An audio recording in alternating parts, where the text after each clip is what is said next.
everyone, welcome back. I'm Michael Sandler, your host on Inspire Nation. If you've ever wanted to achieve your dreams or reach your goals, then do we have the Finding Mastery show for you. Today I'll be talking with high-performance psychologist Dr. Michael Gervais, who's worked with the Seattle Seahawks, the high-flying Felix Baumgartner, and countless other professional athletes. He's the co-creator of Compete to Create, along with Coach Carroll, and is the host of the Finding Mastery podcast. And that's just what I want to talk with him about today, about what it takes to find mastery and the imagery work and inner work it takes to get you there. That, plus we'll talk about donning spacesuits, skydiving without parachutes, falling 128,000 feet, surfing competitions at Redondo Beach, and what in the world airplane flights and selling timeshares has to do with anything. So welcome to the show, Mike. Are you ready to shine? Yeah, that's a great introduction. Thank you for having me on your show and introducing me to your audience. So thank you very much. Well, thank you so much for being here, and a mighty woohoo! And Cool. and we're going to dive into it. I feel like a kid in a candy store. I mentioned off air, I've been into sports psychology since I was a cyclist and a speed skater in the late 80s, Olympic Training Center, Colorado Springs. I find this to be the coolest stuff in the world. In fact, I remember doing imagery work to try to survive or get to the finish with the main group, which means you win money. My first race in Europe. And it took me a month over there of doing imagery work before I actually was able to achieve that. Can you tell me, first off, let's go back. What were your earliest years like? How far back do you want to go? Let's go back to rural. Okay, yeah. So I was born on the East Coast of America, and I spent most of my time with my family on a farm outside of a small town called Warrenton, and it was barren, and it was a working farm environment. And it was out kind of in the sticks of nowhere. We didn't have street lights. It was dirt roads, and what I think about those times is that that's when I figured out like how to be connected to nature. And because it was just part of the environment. And I feel like I grabbed some roots from that experience young. And then my family moved to the West Coast and to California in particular. And that's where I became exposed to the city and what it was like to have a city, suburban life. And then not soon thereafter, we moved down to Southern California, where I was introduced to surfing and action sports. And so that's kind of the early years, like the timeline, if you will. And we can water any part of that segment if you like. But. Yeah, let's talk about, because we're looking at where we may go next in life, whether we're on the southernmost barrier island in North Carolina, where that's where we're going to stay, or whether we're going to go back to Colorado.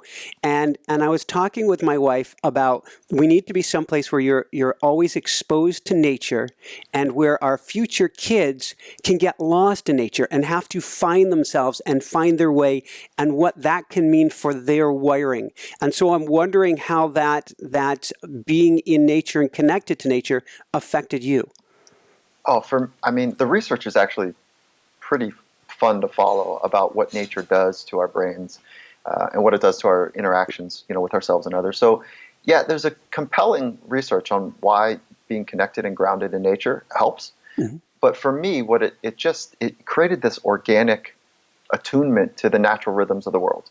And I didn't know that when I was 6, but looking back, that there is a rhythm to the world. I don't know what it is still today, but I know that there's 4 seasons, there's ebbs and flows of every day, there's the macrocycles and microcycles of that nature provides us connection to. So I think being connected to it as early as possible is an advantage, just like any other craft. The earlier you're exposed to it, even if you don't follow that path, it teaches you something about how people work, about how nature works. And so for me, it was, phenomenal. And I love the fact that now I'm raising a young son or co-parenting, I should say, a young son with my wife, that as much time we can spend in nature, I'm trying to do that as well.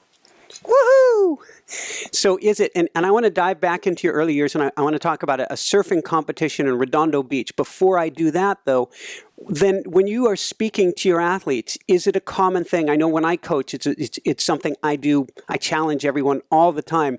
Are you kicking them outside to nature? Are you getting them outdoors and saying, you've got to do this? Oh, 1,000%. And a lot of the stuff I do is outside. And so, there's this idea about psychology that you're sitting on a couch, Yeah. with your back to a therapist, and that was long ago. And then maybe a more contemporary image of that would be you're sitting across somebody on, chair to chair and over a coffee table. Yeah. That's maybe more traditional, but that's not how I'm working. I'm outside more than you would imagine. We're walking, we're talking, we're in the amphitheater of the sport that they're in. Mm-hmm. And so whether it's football or surfing or whatever it is, that's just part of the ecosystem of sport, is that oftentimes it is outside. It's people that love pursuing their potential, getting into the edge of instability, the edge of their capabilities. And the outdoor pieces of it's organic to me, and I'm attracted to those sports that are doing just that. Awesome. So let's go from there and let's go to a surfing competition. I don't know if you were 15 or when. You're in Redondo Beach and you're pretty freaked out.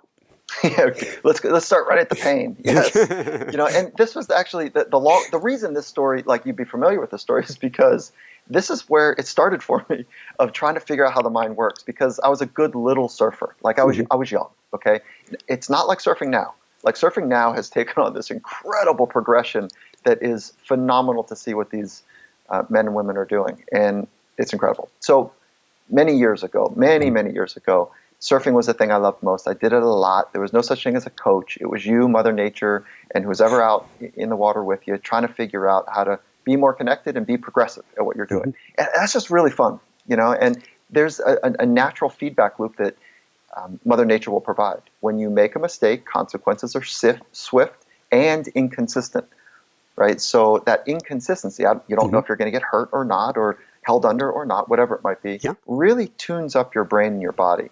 But what was happening for me is that when there was not a competition, there's two types of surfing: free surfing and then competitive surfing. And sometimes they merge, and most often they don't. And I was a good little free surfer, and meaning that it was just fun, and I wasn't inhibited in any way by what competitive surfing provided for me. So competitive surfing is when there's judges and there's some family or friends or whatever that are gathered to watch.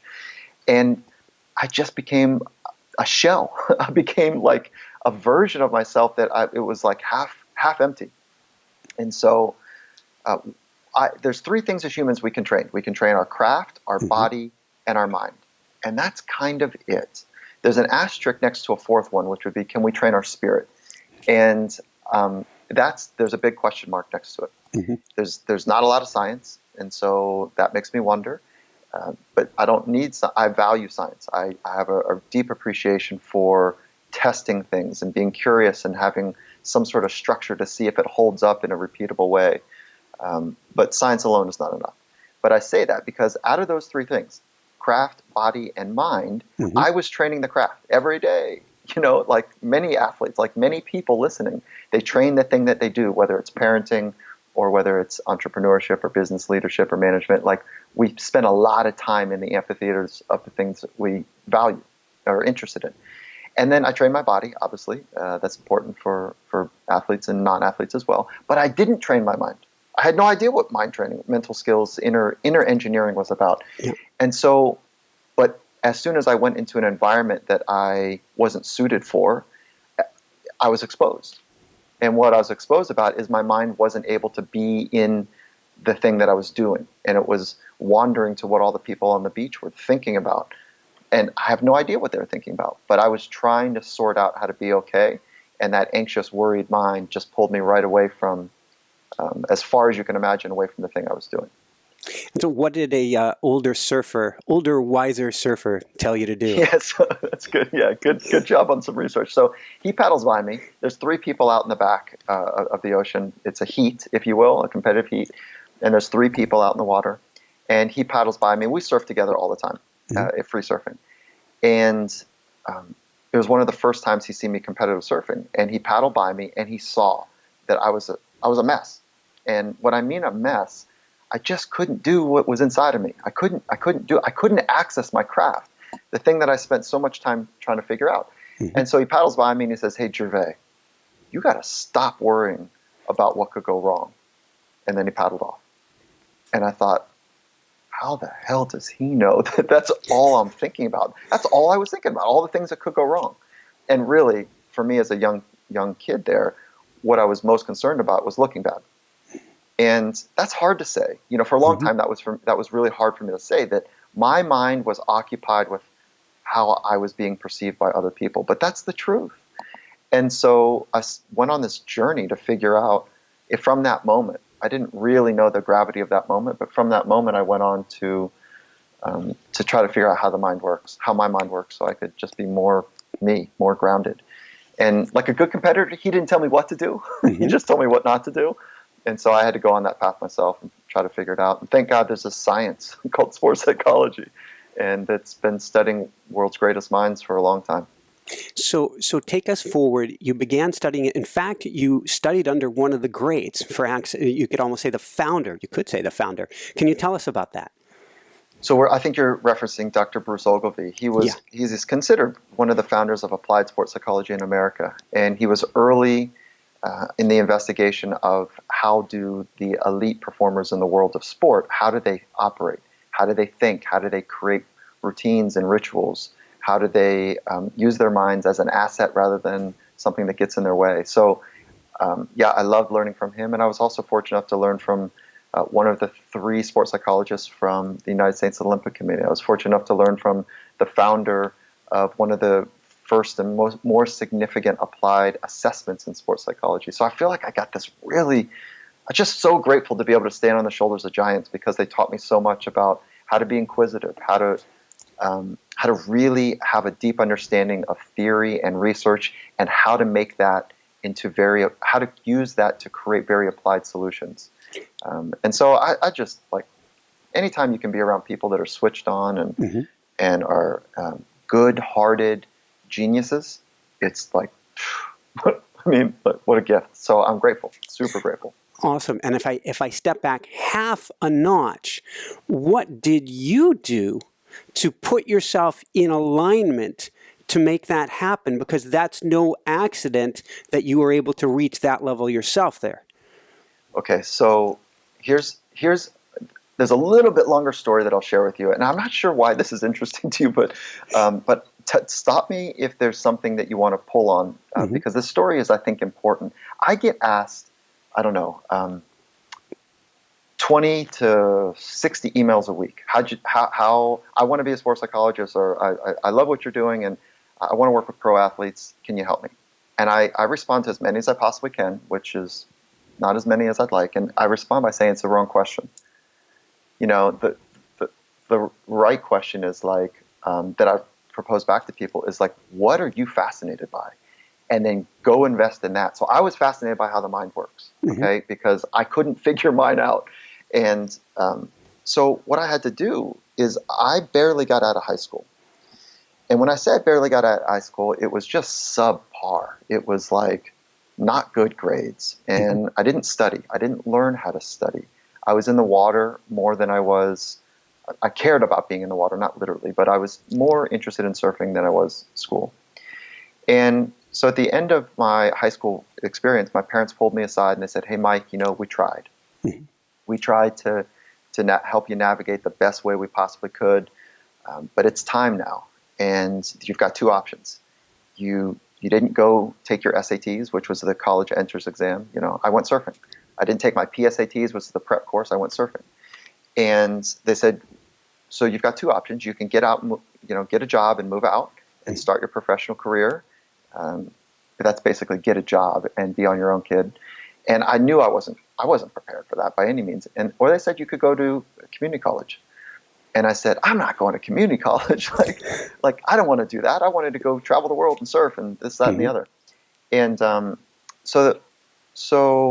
but there was this other school that it was a private junior college, and it happened to be right in front of a world-class wave. And I say world-class because it literally is close to being one of the best waves. It's a hidden little gem in Southern California. And I said, "Yeah, I know how to go to school, kinda, and surf." So I went to junior college, and I tested into remedial math, remedial English. Not because I didn't understand math and English, but I didn't know how to study. And so I tested into it, and my second semester, I'm pretty sure it was my second semester, there was 3 professors, a psychologist, a theologian, and a a philosopher, Dr. Kuzio, Zenka, and Perkins, and they were best buds at the school, and they saw me coming, and they're like, "Oh, look at this kid! He's got this flair and fire in for life, but he has no clue like how to navigate school." So they literally, I felt like, looking back, they wrapped their arms around me in a way that like, "Hey, there's more in you, kid. Like, let me show you what the world of the invisible sciences are. Let me show you." And I fell in love with it. It was right there. And so no one ever had to ask me to read a book again in those three fields. Like, I love them. And so I hope this isn't too long of a story, but then I graduated there, got into undergraduate degree in psychology. Yeah.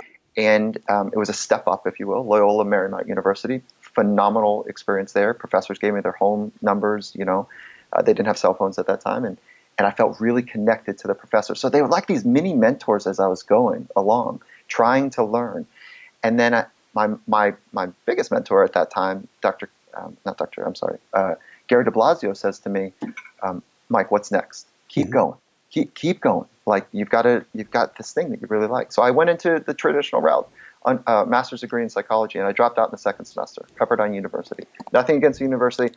They were switched on about it, but I just couldn't study the dysfunction of the human mind. I'm not built for that properly. Well, you used the word switched on. You were switched off to that. You were not switched on to it. Yeah, it didn't fit. It's an important study and it's an important discipline, but it didn't fit me. And so I dropped out. My parents were like, "Oh, we almost got you there." Like, okay. And so I dropped out because that's not a true north for me. Mm-hmm. And so when people ask, like, how, I've got to get to that part of the story. I found something accidentally that I loved. And then when it was off path, but the societal pressures were kind of leading me that way a bit to go get a further education in something I didn't really love, it was hard to say no. And for some people that's easy, but for me it was hard. And I found another discipline, which was sports psychology. Yeah. And so I got a master's in kinesiology with an emphasis in sports psychology, which was the blend of psychology and sport and studying optimization. I said, phenomenal. But that wasn't enough. I wanted to learn more. So I went back and got a PhD in psychology with an emphasis in sport and performance. But I was most attracted to high stakes environments.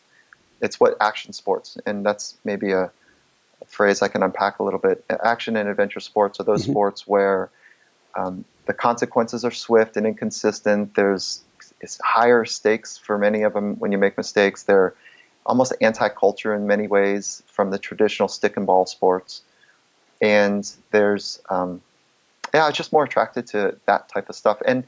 But the central question is, how does our mind work when the stakes get really high? How does our body work when the stakes get really high? And how does that connection between the two happen for people who are world class? And so that's when I started to realize I didn't know anything. PhD, licensed as a psychologist, California. I didn't know a damn thing. And I just needed to be around people that, really had some way about them that could, they were open to wanting to know some of the things that I was learning because they were so hungry themselves. And for 10 years, I worked in a janitor's broom closet, literally chasing rats out of the, setting rat traps myself, working at a janitor's broom closet that was no bigger than, I don't know. I'm not good with dimensions, but it barely fit a desk. How's that? And so that's how it started for me.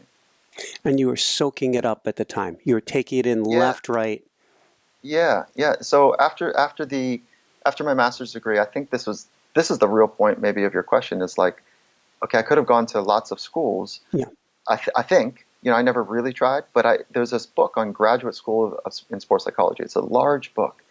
And I'm flipping through the book. I'm 20-some years old, and I'm looking at all these top 15, top 10 universities. I'm like, oh, yeah, I should go. Oh, yeah, look at that.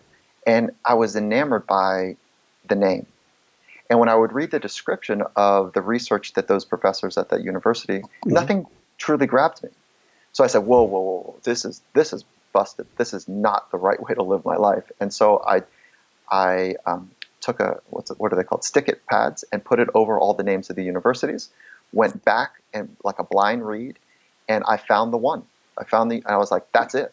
That's the university that I'm going to commit. Like, I'm going to go figure out how to get there. I pulled off the sticky And I was like, what is this school? It was a school I'd never heard of, San Diego University Integrative Studies. Mm-hmm.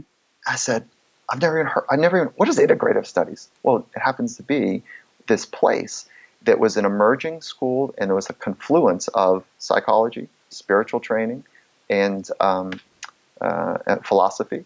And I said, let's go. Like that's where I got to be. And it happened to be where Dr. Ogilvy and the other leaders in the field were taking a run at creating this community for students to really learn. And I took a risk. I took a shot at it, and sometimes they work and sometimes they don't. I feel like this one, it definitely did for me. What's fascinating about this is you were able to, and I want to dive into mastery in a moment, but it goes along with it to an extreme maybe, which is when you're using the stickies and covering the names, you're going from head to heart or intuition. What's going to feel right rather than what on paper makes the most sense.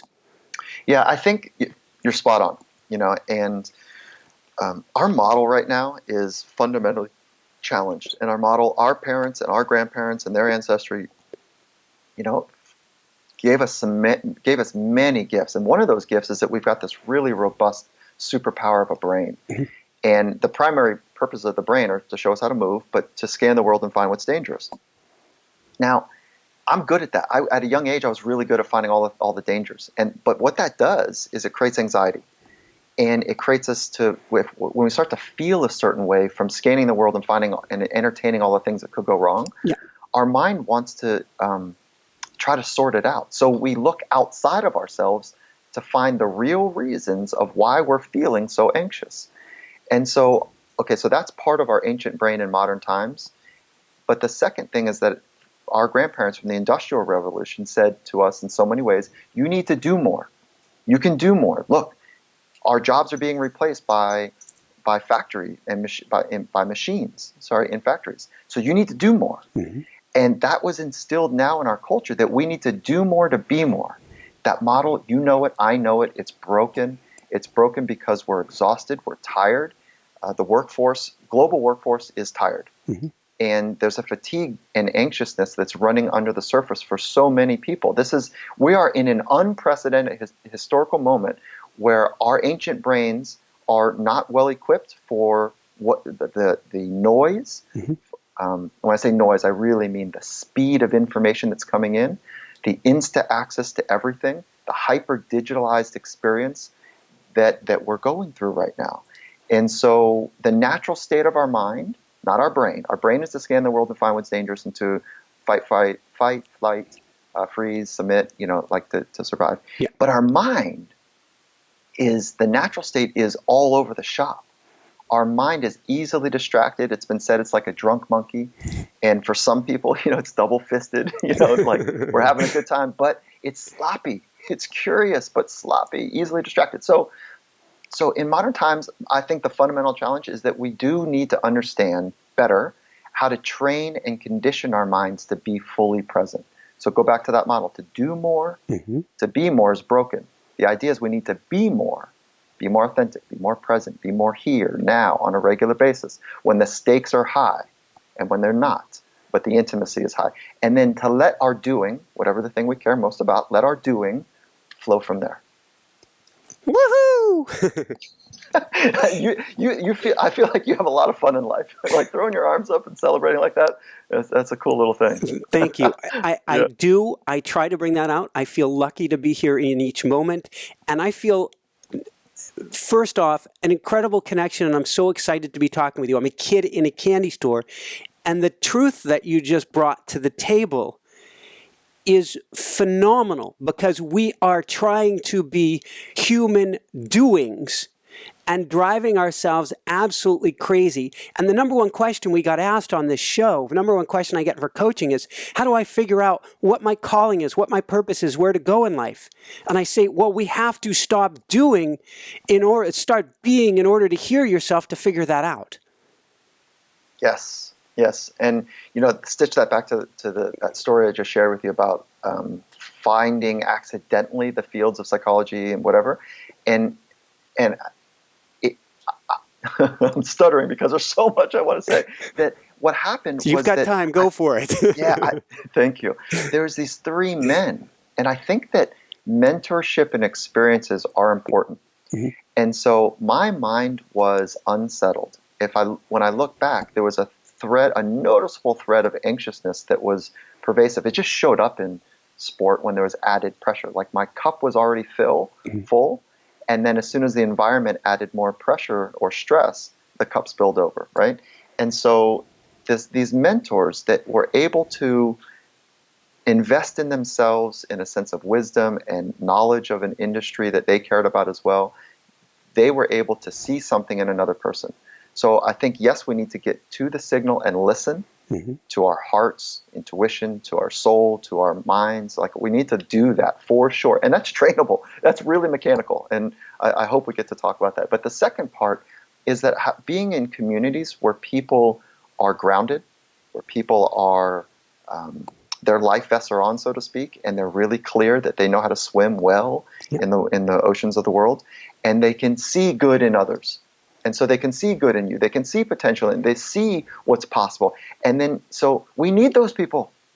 I flat out, I need them. So everyone I know needs one, and isn't that what the most intimate relationships are about? Like, somehow she makes me better, right? I'm thinking of my wife. Somehow she just makes me a better man.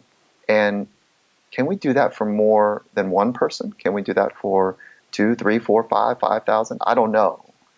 And certainly your medium that we're on today, maybe helps people, but not at that intimate, deep level. Yeah, those connections are absolutely huge. And so let's dive from there and dive into the work. And I'm putting the work in quotes because it's really about an inner journey to me. And I'm wondering how you started bringing the inner journey to athletes who were very outward oriented. Yeah. So when you say journey, I go, yeah. I like journeys. I like discovering more. So if we're going to go on a journey, I want to discover. So I really feel like it's a journey of discovery, self-discovery, other discovery, insights and wisdoms, right? It's a discovery journey. So people that are in sport or any competitive environment, can be business, it can be a lot of things. And I wish it was more for relationships, but we're not quite there, I want to be a world-class dad. I don't know what the standards are, but I want to be flat out, like, I want to be great for my son. I want to be a world-class husband. But I'm not trying to be better than the next guy. I'm trying to be my very committed best. Okay. So you ask about athletes, it's a great population because they have committed to growth. They have committed to getting on the edge of their capabilities to figure out how to get better. So they have something that's, I think, very important. Let's not put world-class performers on this pedestal because of what they've done. Let's actually herald how they've organized their life. Not everybody. Okay, like in any industry we go in, there are people that are beacons for good and bad, right? And there's people that, oh my God, how in the world are they even surviving? And there's lots of good stories there. But there are people that are exceptional at what they do, and let's pull from that. How? What they've done is they've fundamentally organized their life to become better. And I haven't met on the world stage athletes and performers and coaches that don't nod their head up and down, that say, oh yeah, the mind's really important. So they not all, that's too big of a word, they want to learn. And so it's this wonderful, easy group to work with because they've fundamentally organized their life to commit to get better. And then they're looking for every opportunity to do so. They train their body, they train their craft, and there's that third leg, which is training their mind, that I get to enter the conversation with. Fantastic. So let's enter that conversation. You had said earlier, let's talk. I hope we get to that first part of training the mind. Why don't you take us there? So yes. First, there's a fundamental orientation to want to get better. There's no tips and tactics and tricks and tools that alone are going to make anything really work.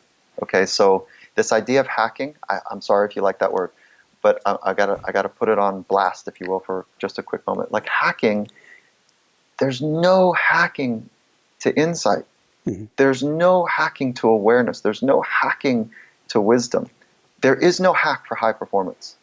And so the concept that we can shortcut the path of discovery is flawed. And I'm not speaking to you. I'm speaking to just a concept. It's what I'm trying to do. And the reason is it's a long process. And it starts with now and now again and now again. So it's a fundamental commitment to figure out what's possible within you. Like, okay, so this idea of purpose and meaning is really important, because if you really want to get better, there's going to be there's going to be some pain, but a lot of uncomfortableness. Yeah. And when the uncomfortableness or pain is larger than the mission or the purpose, we give in to the pain to avoid it, to get out of it. If you have children, it just makes intimate sense that and you love them, you'll do whatever it takes. You would run in front of a train to get your child out of the way. You'll do whatever it takes. And so it's that level of commitment for craft, for your own life's efforts and journey, that has to be equally as strong, or the fear of uncomfortableness and pain and the actual uncomfortableness and pain will keep you from the true journey of self-discovery. So it sounds like the words that I just wrote down are scary. You need a scary big mission. Yeah. And that sounds exactly right. And when you said scary, my first response was, I think about it like I want my heart to thump. I want my hair to stand up. I want to pull back in my chair a little bit and say, wait, could I really? Is that in me to do? And I want to have that internal wrestle with myself like, wait a minute. I've seen A, B, C, and D in my life. If those things were more consistent, I could probably do this or that. But the internal civil war is, no. That's for other people. That's for extraordinary people. That's for people. That's not true. I'm going to tell you right now, that's not true. That the people on the world stage that have done world-leading whatevers in any craft, they are just like you and me. They are fundamentally they've just organized their life, and they've matched three things. They've organized their life to grow, to get better. You can have internal motivations or external motivations, but they've taken that drive and organized their life in such a way. And they've matched pretty well their genetic coding to the thing that they want to do. And when I say genetic coding, it's like, I don't know, it's going to be really hard for me to be a center in the NBA. I'm not 6'9". So I've got to take my genetic coding, and that's not physical alone, that's mental, emotional, whatever. And then that's first. Understand what those predispositions are. That's our parents' job to help us with. And if our parents didn't help us, we've got to go get quiet to figure it out. Try a lot of things and experiment. That's why this idea of failure is so important. Get to the edges. And if you get to the edge really quickly of something, maybe genetically it's not for you. Like maybe try something else as you're exploring. And then get around environments that are highly switched on, that are really good. And they are committed in a lifestyle as well as the tools and tactics to help. And then the third is it's an assumption that you got to work hard. So on the world stage, though, we talk more about recovery than we do working hard. Everybody works hard. So the real conversation is the science and art of consistent recovery. And again, that model, I need to do more to be more, is so broken because that gave us the model of 2 weeks vacation. No. This is a daily commitment to find that right equilibrium between proper stress and proper recovery. And we need great stimulus and stress to get the best out of us, to get the best out of our environments with other people. And if we're going to lean into that what I mean is the edge of instability. Like run to the edge of your instability every day. And that really is emotional. We sometimes try to figure it out through physical, but it's really an emotional instability that triggers the mind to say, can I? Okay, one more rep. Can I? Okay, just stay in this conversation a little bit longer. I'm scared, but can I? Yes. And then we end up expanding our capacity so that we can play more freely in the arenas that we want to play in. Woohoo! Around here, there's not that many trails. There's not that many stimulating roads to go on. So what I do to entertain myself around here is open water swimming. And I was telling where are you based out of, Michael? Emerald Isle, North Carolina, the southernmost barrier island. And I was telling a swimming coach recently that I actually prefer the choppy days, not insane days, but the choppy days, because I feel more alive. And I'm not an adrenaline junkie, but I'm a pilot of my craft, and I want to see what the plane can do. That's it. It's hard. Those days are hard, flat out. And we need calm waters to get some technique right. Absolutely. And we need to test our technique and our craft in high waters. And, some of the great maritime sayings are that true celestial navigators don't pray for calm waters. They pray to be tested on their journey, of life. And so I'm right there with you. And it's hard, though. And it's really hard for folks that are listening saying, listen, I'm tired. Mm-hmm. I'm barely getting the kids to bed at night. And this 9 to 5 thing is like, you want me to work harder? Well, yes and no. Connect to your purpose for sure. And when that's bigger than the uncomfortable discomfort and of instability and the pain that can come along with it, that'll be part of the mechanism to go the distance. Talking about that mechanism, going back a couple minutes ago, there are at least 3 points I want to unpack, if we can, of that. First off, you were talking about internal wrestling. And to me, that implies one of my most important words, which is presence. And the importance of presence. Mm. So there's, when you say presence, I want to make sure we're on the same page. There's presence, like I'm taking up my space in the world, like I have a presence about me. Mm-hmm. And then there is being present, which is that my mind is here on time with the conditions of the unfolding environment. And so which one, and it happens to be, if you get the second one right, you end up taking, the first one ends up naturally happening. Yeah, but which one are you talking about? I'm going to go with the second one. Yeah. Door B. Yeah, which often leads to door A. Mm. Yeah. So was there like a Well, I'd love to talk about the importance of presence, because when you're diving deep and trying to figure this out, you have to be present. Not only are we talking about you have to feel the ground beneath your feet, feel where you're sitting on, feel the ball or whatever it is in your hands, but you need to understand and be able to hear what's going on in the mind and take that many levels deep to see what's really going on. Okay. Yes. And it's so esoteric if we're not careful. What you said is spot on. Mm-hmm. And at the highest level, and I don't want to try to butcher this in simplicity. Yeah, it's like we've trained our craft body and mind mm-hmm. so that the internal noise is turned way down. And what we're doing is accessing what is right for this moment. Mm-hmm. And there's a lot of deep spiritual stuff in that, right? Right path fold and the 10 Commandments, and there's a lot of different ways that we can take this. But if we're talking about performance stuff, the mental training to be present is not that complicated to do. It's complicated to understand how to talk about it because it's invisible. It's all invisible. But the better conditioned our mind is to be present, the further we can go into difficult environments, because it's the hostility of the environment, real mm-hmm. or perceived danger, that our mind begins to entertain those dangers as opposed to entertaining and almost being lost and absorbed in now, in whatever is happening now.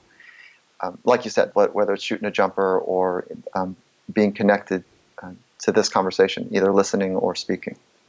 I was reading, was it Dr. Joe Dispenza? We had him on a couple of days ago, and I think he was using the term, and if not, it was another recent guest, of amygdala hijacking. Yeah, it's a good phrase. Mm-hmm.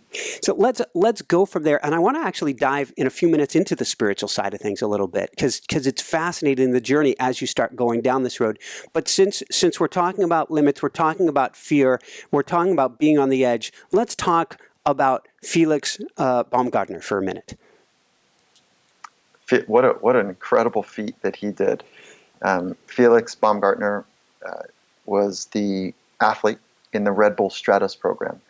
And essentially what he did, he was committed to be the first person to jump from near 130,000 feet up in the sky. And even the brightest minds in aerospace, it was a true aerospace quest to understand what happens. Is it possible to survive from a leap at 130,000 feet? no different than if we were heading to Mars and we needed to hit the eject button. Could we survive traveling potentially at the speed of sound? And what some of the brightest minds in aerospace were not sure about is when he would hit Mach 1, travel the speed of sound, that his head and his torso might be traveling faster than his arms and his legs because of the drag on his arms and his legs. And some were not convinced that his arms and legs would stay intact. And so, I mean, this is, when you just say that, it's like, what? like, why would somebody do that? He can't love his mom, and no, that's not the case. What I've found is that people that are extraordinary at what they do, that there's a thread that they're so interested in adding to the body of their craft that they go to the edges to figure out what their true insights are. And his happens to be in a very dangerous environment. Jumping from very high places and very low places is very dangerous. Skydiving and base jumping and that craft. So this was a natural extension to get him to do something, or for him to do something that has never been done before. And it's something he wanted to do for a long time. So what ended up happening for him is that they had the greatest technology and aerospace engineers designing the capsule in all the right ways, and so he was fit, and his craft was on point, and his support, environmental, technical stuff, meaning the capsule and all that, was great. But then he ran out of the internal resources, and this is all public. I'm not talking about anything that is out of turn. And he ran out of internal resources where he was not able to stay in the spacesuit for X number of minutes, but he needed to be in it in 5 to 6 hours of time. And he developed what he would call a claustrophobic experience. And so, what does it mean? If I pause you, what does it mean to run out of internal resources? So we all mental skills, right? Those are our internal resources.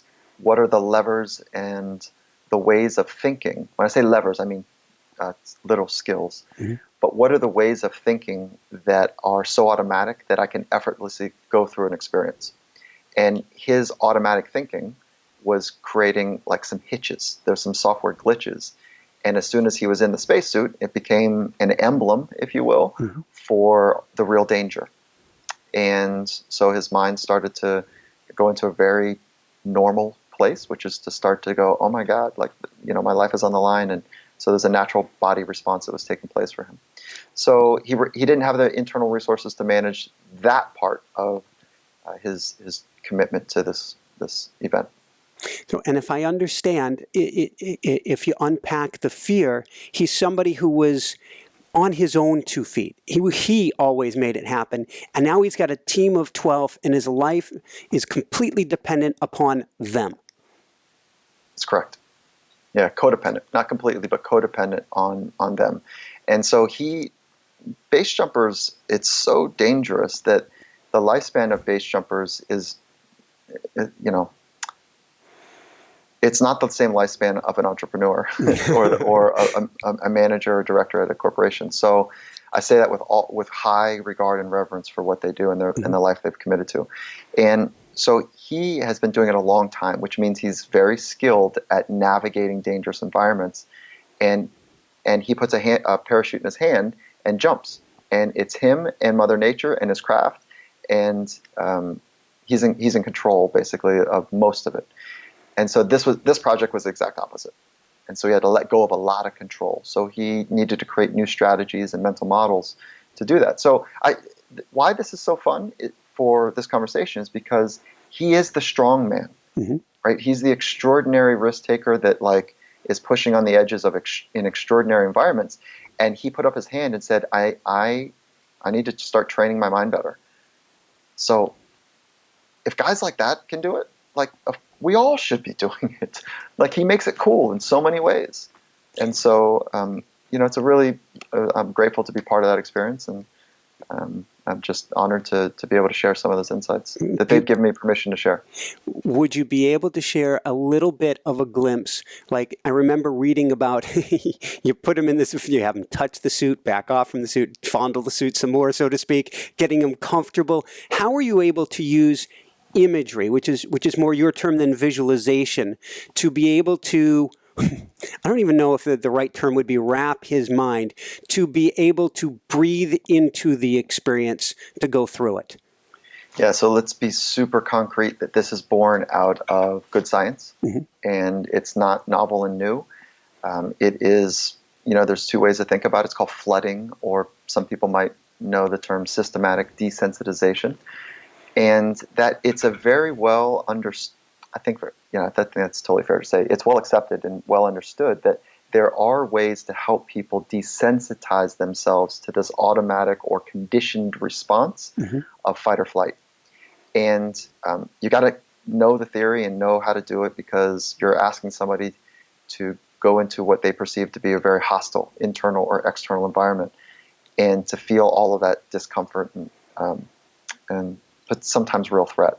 And so it's born out of phobias, spiders and all that good stuff that people have this response to, that it's causing them problems in their life. Closed places, they can't fly. Spiders, they can't be comfortable in their kitchen because they live in areas where there's spiders, whatever. Okay. So do you want to know what the applied theory is? Would that be useful for you? Yeah. Okay. So the first thing is you make a list. We'll make it simple. We make a list of 10 things in hierarchical structure that trigger that fear response. So let's use a I don't know. Do you want to use a spider? Is that easy? Spider's easy, sure. Yeah. Most people don't have fear of spiders. You could do public speaking. You could substitute anything that you. Let's do public speaking. Since that's the number one in this culture, at least in the U.S. We're in all countries worldwide, but in this country, people would rather do anything than they would rather face death than public speaking. Yeah, it's a phenomenal testament to the ill-conditioned mind, is because there is nothing inherently physically dangerous about public speaking. But our brains are so fascinating that there's no redundancy, as best we can figure out, in the brain. So the centers of the brain that are responsible for real survival, fight, flight, freeze, and submission, real survival, are the same centers of the brain that are triggered when I think it's dangerous. And so in modern times, this is the modern experiences with the ancient brain, when we're doing public speaking, the reason it's dangerous is the thing that's hostile is what somebody might be thinking of us. That's it. Which is crazy.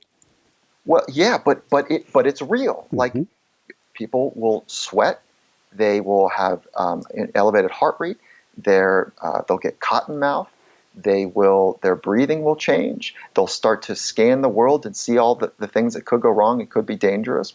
And that's looking at other people. They'll find real reasons to be nervous. Like, look at this crowd. They're not friendly. When really they're just looking with a blank stare. And then we start to entertain all the things that could go wrong in the future if we blow it. So it really is that I need to do something extraordinary to be myself. That model, it's so broken, and it shows up in public speaking. And the ancient brain, the unconditioned mind, and the ancient brain, it's a perfect petri dish for it. So let's do public speaking. So you'd list the things to 10 to 100. So a 10 is getting out of the car to go into the arena. Okay, so at a 10, my heart rate jumps up a little bit. Like, it's the beginnings, let's say, of a switching on. Okay, and it's more, and that's a first trigger to, let's call it a panic or a highly anxious state, right? That's really uncomfortable. So you just list that. And maybe an 80 is when somebody mics you up, or you're walking on stage and somebody passes you the clicker to run your PowerPoint deck or whatever. So you just do the steps that lead up to it. And then in imagination first, you would run through each of those scenarios. You'd start at the first stage, 10 if you will, and then you would master that stage. You have no business going to stage 2, which is your 20 on that list. You have no business getting to that stage until you master the first stage. And how do you master it? You use imagination, see yourself in that environment, and then control your experience in your imagination first. And what does that mean? You probably got to talk to yourself a certain way, and you got to breathe a certain way to change your physiology and change your mindset.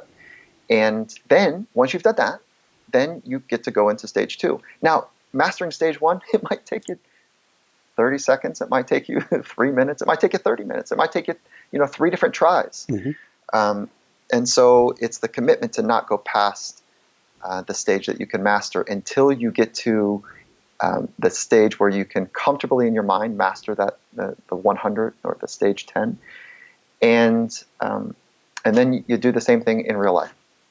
And so you'd set up a training condition to imagine as if you were walking into an arena, and then you master that, and you go back in and out of your car, getting dropped off until you master that. Like, I'm grounded, I'm here, my mind is present, I believe that the future is going to be bright. I'm speaking to myself in that way. And if my heart rate gets a little bit too high or my adrenaline system kicks on a little bit too much, I have the skills to breathe. Then you've earned the right to go to the second phase. And so with Felix, we did something very similar. I don't want to talk about the exact nuances of it. We did something very similar where he mastered his stages. And eventually we're working on a model to extinguish the fear of being in his spacesuit. Beautiful. The last thing I have on Felix, and then we'll touch real briefly on spirituality, which is after he jumped, at some point he went into a spin. And that spin, miracle, is that strong enough a word? It is astounding that he was able to pull out of it. And I wonder what was involved in his mind or non-mind, meaning he was so present and not thinking that he was able to get through that situation. Okay, so remember when Scully landed in the Hudson? Yes. And the plane was going down, and there were some birds that went into the engine. And folks that might not be familiar is that there was a plane out of New York where almost immediately after takeoff there was an engine failure. And he had to turn around and do something that kind of on his own, if you will, because comms were compromised. He had to land in the Hudson River. And, okay, they called it the miracle on the Hudson. That's not right. That's not right. That is a highly conditioned and skilled, trained professional that knew exactly how to operate in a high-stakes environment. So any one of us can probably learn how to fly a plane or a helicopter. Let's use helicopters. They're a little bit harder to fly. But the skilled operators, because helicopters are trying to at any point in time rip themselves apart, but the skilled are the ones that know what to do when it goes sideways. So Felix, go back to Felix, because Pilot Scully, was highly skilled, and he adjusted eloquently.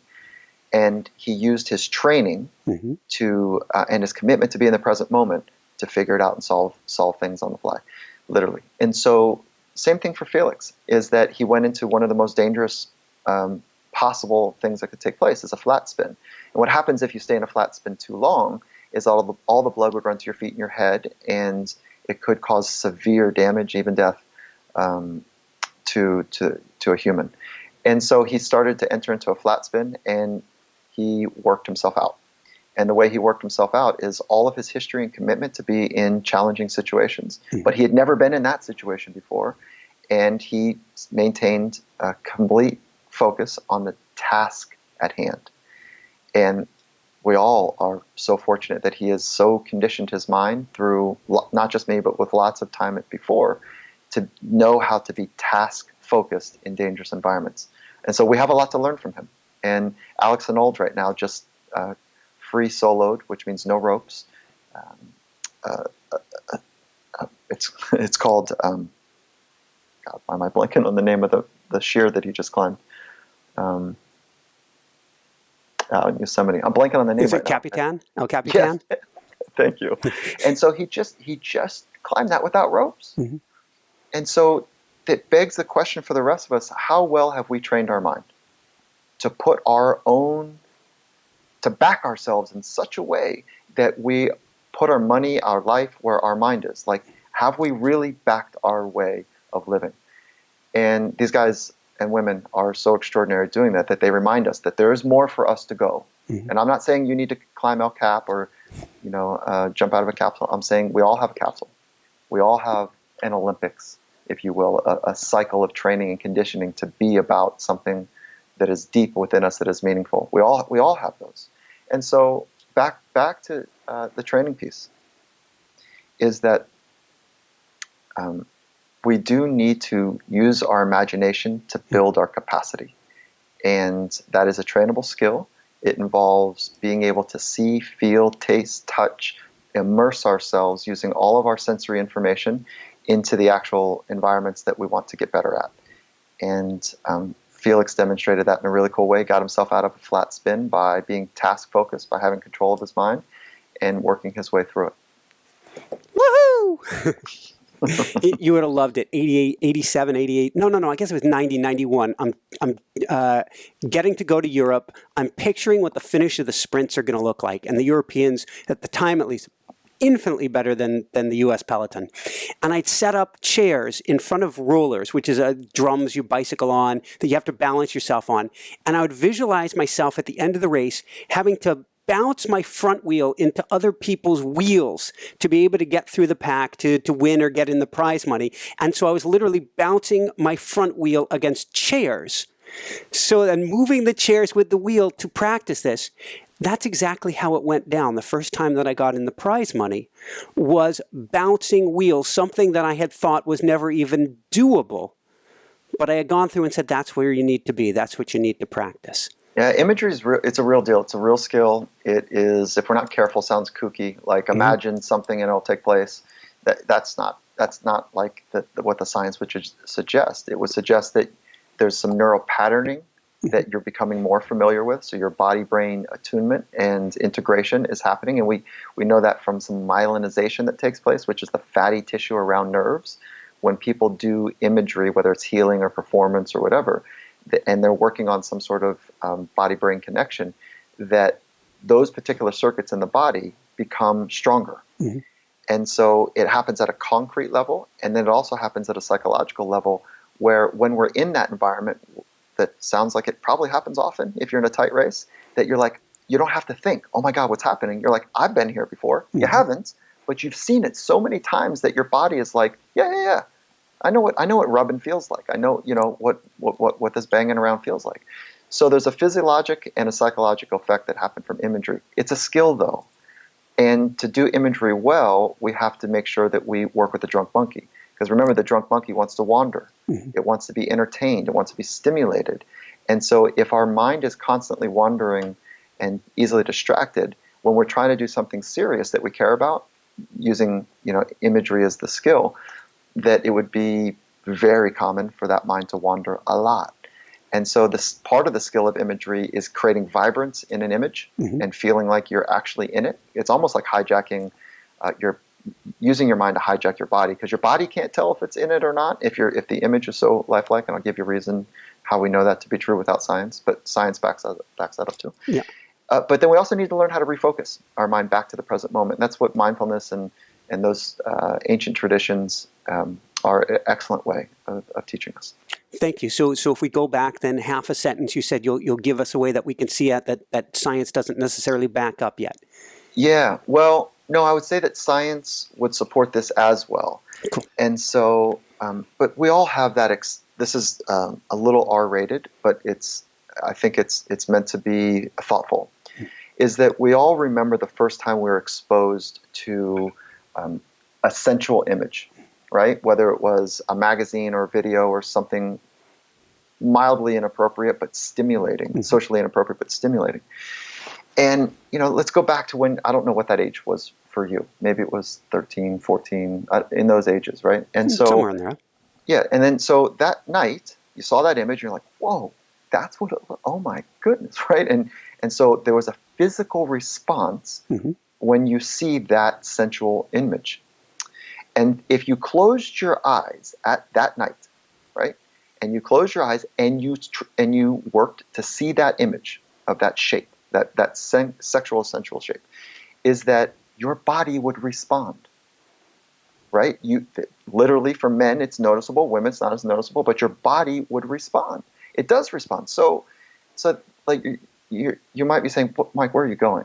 I'm saying when we use our imagination, there is an intimate connection to our body. And there's physical changes that take place when we use vivid images as the entertainment. And what I'm suggesting is, I'm not suggesting do that. I'm suggesting know what matters most in your life. Commit your craft, your daily waking craft, to deep, nauseatingly uncommon, relentless focus to be in the present moment and push right against the edge of capabilities, the edge of instability. Have a great recovery system, and as well as use your mind to see and feel images that are important to you in the future. Okay, whether that's gratitude, whether that's being gracious, whether that's being kind, whether that is being on the razor's edge and being committed in an alpha competitive environment, whatever it is, see it, get immersed in it, and become more intimately connected from a brain-body perspective and also a psychological perspective. Thank you. When we talk about present moment, when we talk about flow, when we talk about being in that state of here and now, is this a gateway to connecting with our higher selves or spirituality or even kindness and compassion inside of ourselves? It doesn't have to be. It can be. For some, it's not. It's, their fundamental orientation in life is to be relevant. And so they've bought into the model, and non-consciously or consciously, they've bought into the model that I am something when I wear something. I am something when I drive something. I am something when people talk about me. I am, that do more to be more model is real and alive. So it's really hard to find that deeper experience in life if the do more to be more is the operating system. And so it can be, though. And how? Is that, let's use science for just a moment. Flow state is that thing that athletes call being in the zone and musicians call being in the pocket. Flow state is the most optimal state a human can be in. It's a full present experience. When time is distorted and all that good stuff that takes place, when there's a full connection between awareness and action. And that was pioneered by Csikszentmihalyi, the original researcher. And so that can open us up to what it feels like to be fully immersed, to be fully connected. But if the value system underneath is not to, do good in the world or to be spiritually connected, then it just becomes a wonderful moment. And so if we're not careful, we become collectors of moments, like Instagram. Collectors of my life is wonderful. Look at me. And so, as opposed to a deeper journey of discovery. So this is just fascinating. Is there, when you're working with somebody who is very goal-driven and you see them on this side of things that you're talking about, does it help them to broaden the awareness to the bigger picture? Or is that going too far? Yeah, that's a great sensitive question because everyone's on their unique journey. And it's like if someone comes to another human and says, "Hey, I want to get better at making more money," then what a terrible shame to say yes, but I'm going to manipulate you to be more aligned with what I want for you. So that's like a disservice to the relationship. So accepting who people are and where they want to go in their lives and challenging them to go further is important. So there's a sensitivity here that I think probably takes a long time to really unpack. But what I would suggest is that it is best when we align ourselves with like-minded, mission-minded people. And it doesn't mean the style's the same, but it's like when people want to really pursue a deeper meaning experience in life, some people are going to be ass kickers and some people are going to be more guru about it. But getting that community together does help. Now, when people are misaligned, like in let's say American football, there's people that are looking for mastery and there's people that are looking for wealth. Now, getting them to point their noses in the same direction is a skill. And I've learned from, I think what's going to go down in history is one of the great coaches in American football, Coach Carroll, that there's an art and a science that supports helping people, have a clear vision that is bought in together. And what that is about is really knowing who people are, accepting who they are, and challenging them to go further. Now, asterisk here. Yeah. Okay, a sensitivity to this conversation. I think that the runway is shorter for people that are externally motivated. So naturally it's going to happen. That's what I believe. Like, there's some point where people will say to themselves, like, money's, it didn't do it for me. Like, I have more money than I need. It's not doing it for me. Fame, it didn't do it. Like, it was a cool little buzz here and there, but it's not the deeper stuff.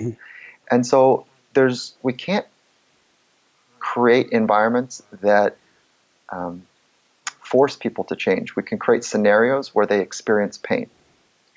And I say that lovingly, because the worst thing we can do to other people, in my experience, is to take away their pain. Oh, it's okay. It'll be okay. Oh, let me help you with that. No. It's like, well, what's that like for you? Oh, that sucks, doesn't it? Oh, yeah, that's not good. Okay. So that's what it's like when these things happen for you. So what do you want to do about that, Johnny or Jane? What do you want to do about that? I just don't want to feel this again. Okay, so let's look at all the ways that led you to that. And let's see how we can reverse engineer and pre-program, a different experience if you get the chance again. So that's the work, like natural consequences. Mother Nature teaches us natural consequences. So let's learn from one of the most powerful teachers, not other men and women, but nature. I like it, although I don't like it. How's that? I like it, but I have a motto now, because I've been down that pain route maybe one too many times with a 2x4. So, which is kind, gentle, easy, good. May the lessons come with discomfort, because I don't believe we learn on the couch, but it doesn't necessarily need to be the 2x4. Cool. Yeah. I would say, yeah, like part of our help with other people's lives is to point out to them that, hey, listen, you just banged your head on wood. And if you do that a couple more times, the wood's going to wear out. And what's right underneath the wood is concrete. And so banging your head on concrete is different than wood. Wood doesn't feel good, but concrete's going to hurt a lot. But sometimes, okay, so let's be like super dark about this for a moment. Sometimes people die. Addicts sometimes die. And I've got a family member that, was unfortunate, the way that he ended his life. And it's tragic. But people die because their models won't let them feel the pain, and their family members don't let them feel the pain to change, because we're afraid that the wood's going to hurt. But guess what? Concrete's coming. And so, with all the love in my heart and compassion that I can possibly express in this short conversation, is that people are on their own unique journey, and it's a honor to walk that journey with them. Yeah. I couldn't agree more. And when people call me and they are experiencing those dark moments, you never want to say congratulations, but you can see that it is a doorway for them stepping into their future. Cool. On that note, I want to take off my coaching hat, give it to you. What one homework assignment, I don't want people just listening to this show and going, well, that was a good talk.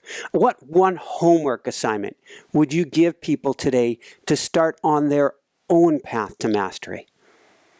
Let me give you just a couple quick hits, right? Because like I wanted to say earlier, I don't know if I was articulate enough, is that we're all weaving our tapestry. So you have a unique tapestry. And so it's not like, let me apply this tactic or tool and I'll be better. Mindfulness is one part of the tapestry that has a unique shape to it for me that might be different for you. For me, it takes up a lot of space. Having a philosophy takes up a lot of space on this tapestry. So what I would suggest is have a really clear idea of your philosophy, your personal philosophy. And let's not get too lost in the words. A philosophy is like a compass for how you're going to live your life. Martin Luther King Jr., Dr. King was about equality. Dalai Lama or Buddha was very clear. It's about suffering. And because humans suffer, we can live with loving kindness. Jesus was about love. Mandela was about equality. And we can go down the list of men and women. Mother Teresa was committed to service. Helen Keller was committed to having a voice and exploring her mind through a formal education, which she wasn't allowed to do. And we can go on and on and on and on. So know your personal philosophy. What is your North Star? What is your compass that guides you? And then from that place, write it down. And that could take years to do, or it could spill right out of you. But I would suggest that you want to get it into a condensed enough version that honors something that feels really good to you, and you could get it out at knife point, under duress. So it's not an intellectual exercise. It's an exercise that is meant to be applied. Yep. That means you have to practice it day in and day out. If somebody came up to you in a dark alley, in a deranged human at knife point, said, I'm going to gut you if you don't tell me what you're about, could you get it out? And then could you back it up and have real life evidence that that's how you're living your life? So I'd start there. And then the second thing I would do is make a radical investment in mindfulness. And I've been fortunate enough to be training for this for 2 decades nearly. And it's hard, it's simple, and it's not complicated. But talking about it is more complicated than the doing it. The doing it requires some discipline. Good science would suggest start with 6, 7, 8 minutes, and to get some therapeutic effects. Ancient traditions would say just get quiet and listen, and follow where your thoughts take you without judgment, and notice. And there's no time clock on it. Optimal dose, if you go back to science, would be 20 minutes. There's some stronger therapeutic effects or change effects that take place. And again, so mindfulness, how? I'm sure you've talked about this a lot with your folks, and it's pretty simple, right? Which is quiet, close the internal files of your mind, just close those down, and get to a place where you can, without judgment, observe your thoughts. And there's 2 types of mindfulness. There's single point, where you're just focusing on one thing over and over and over again, refocusing without judgment to the exhale or the inhale. And then the other one is contemplative, where you're just watching with your thoughts without judgment. And I would make a significant investment in both of those.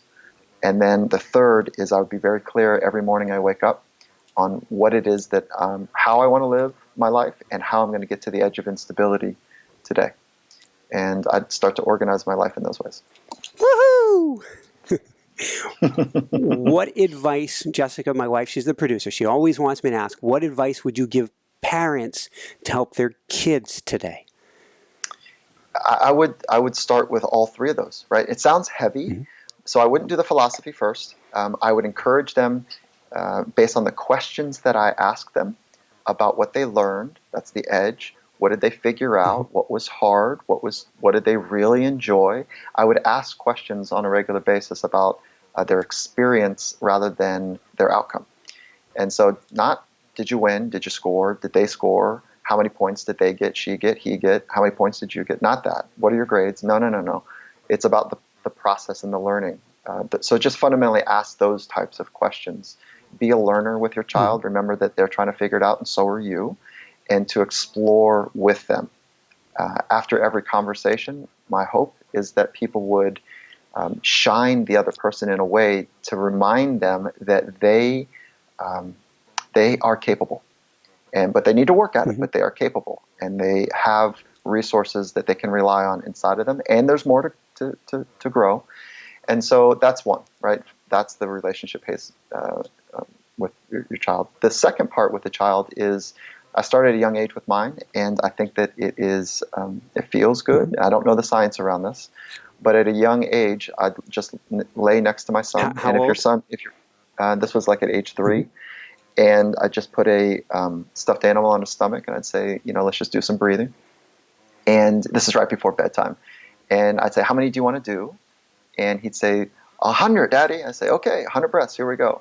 And I just help him with a pace. Wow. Right? And so we're just watching the stuffed animal go up and down, and we're just working on pacing.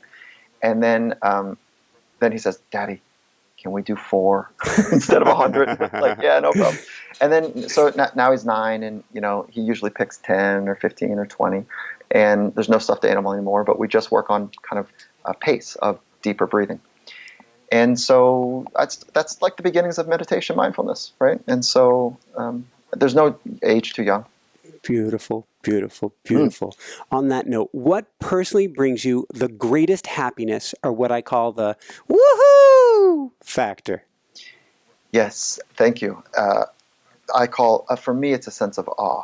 And so it's at the center, it's at the intersection between something that is extraordinary in a moment, and at the same time, I'm connected to the vastness of what that thing really means. the largeness. So it's like a single moment in time where my hair stands up. And that happens mostly from conversations with people where I feel like I just got a glimpse of who they are and what they're really searching for, and an insight that they have, or some sort of connectivity that took place in my body. So those are the moments that I so value. Beautiful. On that note, where can people go to find out more, to listen to your show, Finding Mastery, and to find Compete to Create? Okay, cool. Thank you. So all the social media stuff is, pretty standard, which is on Twitter is at Michael Gervais, and that's Gerv as in Victor, AIS as in Sam. And Instagram is at Finding Mastery. And then our website for the podcast, which has been a blast. We're learning from and having conversations with world-leading, world-class performers and a variety of domain scientists to athletes to extraordinary politicians, like all the way through. So that's findingmastery.net, and it can be found all the same places that you're found on iTunes and Google Play and all those places. And then competetocreate.net is the joint venture that Coach Carroll, the head coach of Seattle Seahawks, and I built. And so you can go to competetocreate.net. And we're what working is on that? a book right now. Oh, so that is essentially, it's taken the lessons that he's learned from his 40 years of being a head coach in alpha competitive environments on how to switch on cultures and help people become their very best. And then my understandings on how to train the mind and condition the mind for people that want to be their best. And so it's this culture meets mindset infusion. And what we've built is a 4-week online course where we pull back the curtain on how we've trained and cultivated world-class organizations and performers. Fantastic. And that URL one more time.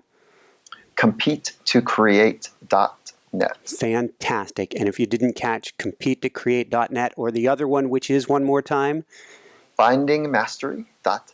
findingmastery.net. Come on over to inspirenationshow.com and we'll get you over to Mike.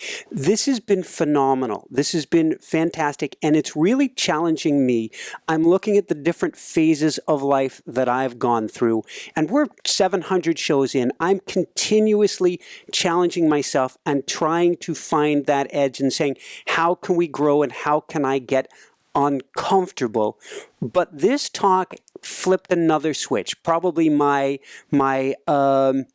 physicality switch of what I want to do next with my body and challenging myself, which comes back to me to spirituality. It comes back to the mind. It comes back to so much of an inner journey.